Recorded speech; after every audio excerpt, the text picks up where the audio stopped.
Maximum ரிட்டர்ன்ஸ்னாலே அது Equitas bank FD தான். Download Equitas bank mobile app today. தமிழக எம்பிக்கள் கூட்டத்தில் திமுக பங்கேற்காது அப்படிங்கிற தகவலை பார்த்துட்டு இருக்கோம். கருத்துக்களையும் நம்ம கேட்டுட்டு இருக்கோம். அடுத்தபடியாக நம்முடன் திரு கான்ஸ்டைன் ரவீந்திரன் சார் இணைப்பில் இணைஞ்சிருக்காங்க, கேட்கலாம். வணக்கம் சார். திமுகவினுடைய இந்த முடிவை நீங்க எப்படி பார்க்குறீங்க? நியாயமானது.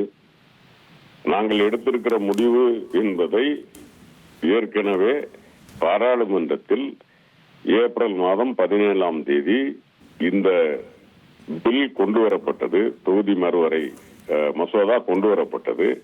அதில் நாங்கள் எதிர்த்து வாக்களித்திருக்கிறோம். இன்னும் தந்தி டிவி நேயர்கள் மூலமாக நான் சொல்லுவது, என்னை அன்றைய முதலமைச்சர் தளபதி மு.க. ஸ்டாலின் அவர்கள் எம்பி ஆக்கி நான் பாராளுமன்றத்திற்கு வந்து முதலில் வாக்களித்ததே இந்த டீலிமிட்டேஷனுக்கு எதிராகத்தான் வாக்களித்தேன். பாரதிய ஜனதா கட்சியினுடைய 12 ஆண்டுகளில் ஒரு மசோதா தோற்கடிக்கப்பட்ட முதல் மசோதா டீலிமிட்டேஷன் தான். அதற்கு காரணம் திராவிட முன்னேற்ற கழக தலைவர் தளபதி மு.க. ஸ்டாலின் எடுத்த முன்னெடுப்பு தான் என்பதை இந்தியா நன்கறியும். அப்படி இருக்கிற போது இன்று தேவையில்லாமல் அவர் முதலமைச்சர் என்கிற முறையில் ஒருவேளை ஒரு நல்லெண்ணத்தோடோ அவர் கூட்ட வேண்டும் என்று நினைத்திருந்தால் யாரை அணுகி இருக்க வேண்டும்? பார்ட்டி தலைவரை, கட்சி தலைவரை அணுகி இருக்க வேண்டும். நான் இந்த மாதிரி நம்ம எம்பிக்களோடு, அனைத்து கட்சி எம்பிக்கள் யார் யார் இருக்கிறார்களோ அந்த எம்பிக்களோடு பேச விரும்புகிறேன். சில கருத்துக்களை நான் பகிர்ந்து கொள்ள விரும்புகிறேன். எனவே உங்கள் கட்சி எம்பிக்களை என்னுடைய இந்த கூட்டத்திற்கு அழைத்து அனுப்புங்கள், அனுப்பி உதவுங்கள் என்று கேட்டிருக்க வேண்டும். ஒழுங்கீனமாக நடைமுறை சித்தாந்தத்திற்கு மாறாக அவர் நடந்து கொள்ளுவாரேயானால் அது கண்டிக்கத்தக்கது. இதை நாட்டு மக்கள் அறிவார்கள்.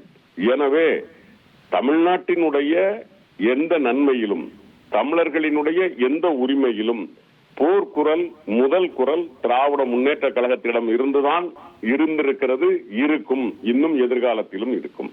எனவே தேவையில்லாமல், அதாவது மேகதாட்டு அணையில் அனைத்து கட்சி கூட்டத்தை கூட்ட வேண்டும் என்று எல்லா கட்சி தலைவர்களும் கேட்கிறார்கள். அதிலிருந்து மடைமாற்றுவதற்காக அவர் இப்பொழுது இப்படி ஒரு நாடகத்தை ஆடுகிறார். எங்களுக்கு நாடகத்தில் பங்கேற்பதில் விருப்பமில்லை என்பதை கழக துணை பொதுச் செயலாளர் சகோதரி கனிமொழி அவர்கள் மிக தெளிவாக சொல்லியிருக்கிறார். எனவே எங்களுடைய நிலைப்பாட்டில், எங்களுடைய கட்சியினுடைய நிலைப்பாட்டில் எந்த மாற்றமும் இல்லை.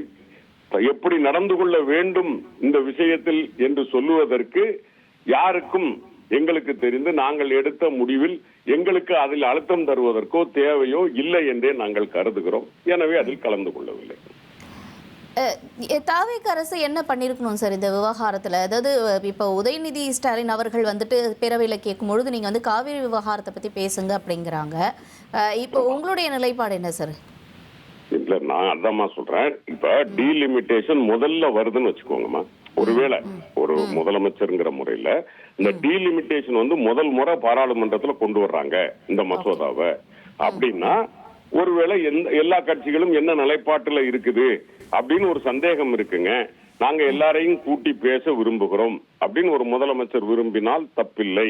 ஆனாலும் அப்படி விரும்பினாலும் அவர் கட்சி தலைவர்களுக்குத்தான். ஏனென்றால் ஒருவேளை அவர் புதுசா அரசியலுக்கு வந்திருக்கிறதுனால அந்த அரசியல் கட்சிகளை எப்படி அணுக வேண்டும் என்ற அனுபவம் இல்லாததால் ஒருவேளை அவர் இப்படி அணுகி இருக்கலாம்.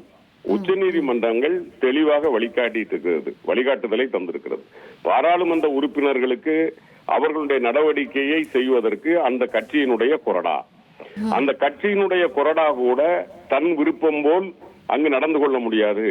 கட்சி தலைமை எந்த ஆணை எடுக்கிறதோ அதைத்தான் செய்ய முடியும்.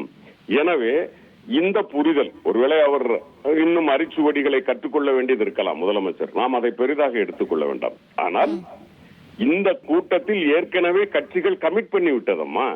நான் பாராளுமன்றத்தில் எதிர்த்து வாக்களித்து விட்டு நாளைக்கு எங்க ஸ்டாண்டை எப்படி மாற்ற முடியும்? ஏப்ரல் 17, 2026. அப்ப இது தேவையில்லாம அவர் மேகதாது அணையில அவரால் கூட்ட முடியல, அனைத்து கட்சி கூட்டத்தை கூட்ட முடியல. ஏன் சொல்றேன்? அனைத்து கட்சி கூட்டத்தை கூட்டினால், எப்பொழுதும் ஒரு கூட்டத்தை கூட்டுகிற போது நமக்கான கோரிக்கையை கேட்கிற போது, இப்ப காவிரியில தண்ணீர் வரவில்லை, தண்ணீர் வரவில்லைன்னா அதற்கு காரணம் எது? உயர்நீதிமன்ற வழிகாட்டுதலின்படி ஆணையம் வாரியம் காவிரி வாரியம் இவ்வளவு கொடுக்கணும்னு சொல்லியாச்சு. சொன்னதுக்கு பிறகு கொடுக்காதது கர்நாடக அரசு. கர்நாடக அரசுக்கு இந்த கட்சி காங்கிரஸ் கட்சி. அப்ப இந்த கூட்டத்தை போட்டால் காங்கிரஸ் கட்சியை கண்டிக்க வேண்டியது இருக்கும். காங்கிரஸ் கட்சியை கண்டிக்கிற நிலைமைக்கு இன்றைய அரசு இருக்கிறதா என்றால் இல்லை.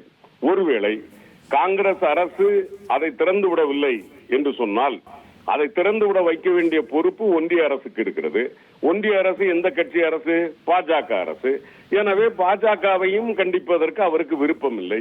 எனவே மக்களினுடைய வாழ்வாதார பிரச்சனைகளை பேசுவதை விட அரசியலில் இன்னும் நாடகமாட வேண்டும், அந்த நாடகத்தில் நடித்துக் கொண்டே இருக்க வேண்டும் என்று நினைக்கிறார். தம்பி விஜயினுடைய அரசியல் நாடகத்தில் திராவிட முன்னேற்ற கழகம் கதாபாத்திரங்களாக இருக்காது. எப்பொழுதும் எங்களினுடைய கதை, வசனம், இயக்கம் எல்லாம் எங்கள் தலைவர் தான்.